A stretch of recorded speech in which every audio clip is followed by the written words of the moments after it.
So, the Book of Boba Fett is out and streaming now. First two episodes are out on Disney Plus Hotstar. It's an adventure that is set in the Star Wars universe. Boba Fett, very cool character. First appeared in the original trilogy, but for like 7-8 minutes, and then reappeared in the prequel trilogy, and again was seen in The Mandalorian. And the amazing thing is, at the end of Mandalorian season 2, they dropped a tease for the Book of Boba Fett, which is this new show with him at the center of the action. And I am very happy to say that I today am in conversation for a brief bit with Temuera Morrison and Ming-Na Wen, aka Boba Fett, and Fennec Shand themselves. Hi, Rohan. Hi, it's so great to talk to both of you. This is really exciting for me. And I want to start with you, Ming, actually, which is Boba Fett has been Star Wars royalty for a better part of 40 years. But Fennec Shand sort of appeared in our life a year ago and became like this instant badass classic. So what drew you to the character? And aside from hell yeah, I'm in Star Wars. Besides Star Wars. Star Wars. And the fact that Jon Favreau, Dave Filoni, approached me and we started talking about it. And I just love the idea. You know, anytime I get a chance to play a strong female role, that's something that I gravitate towards all the time. And that it's Star Wars. So it was sort of a no-brainer.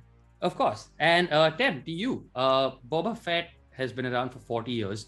And even in the original trilogy, which just, I think, in terms of impact for amount of screen time, there's been no character in history that's done that. What is it about Boba Fett that's made him that instant classic as well? Well, I think it's that word, mysterious. I think that was the big thing for a lot of the fans. And I think it was a blessing that he didn't do that much.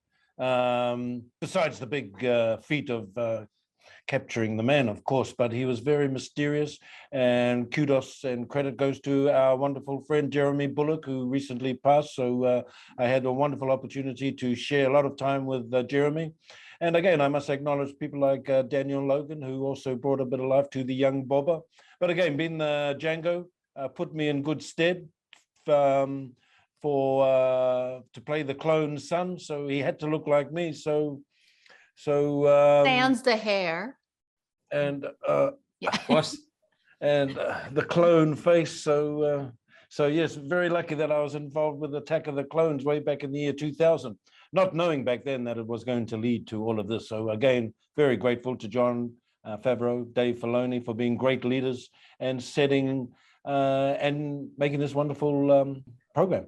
That worked out. And so I've watched the first two episodes, and while it is a Star Wars story, it seems to be very much its own thing and very different from what we've seen in the Star Wars universe before. Is this Star Wars first gangster epic? Is that what we're going to see unfold over the next 7 episodes? What is this? I think it's everything. I think it's the exploration of Tatooine. You know, we only had like bits and pieces of this planet, and yet it is so important to the Star Wars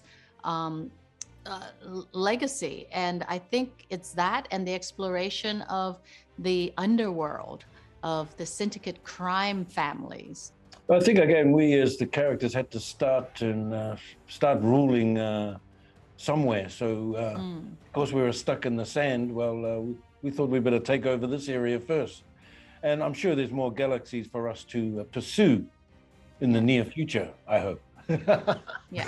And I can't wait to see you capture them. Thank you so much. This has been a pleasure talking to both of you, even though I would not want to run into your characters in a dark alley. Thank you so much for doing this. Thank you, Rohan. It's really Awesome, great. Bye, Rohan.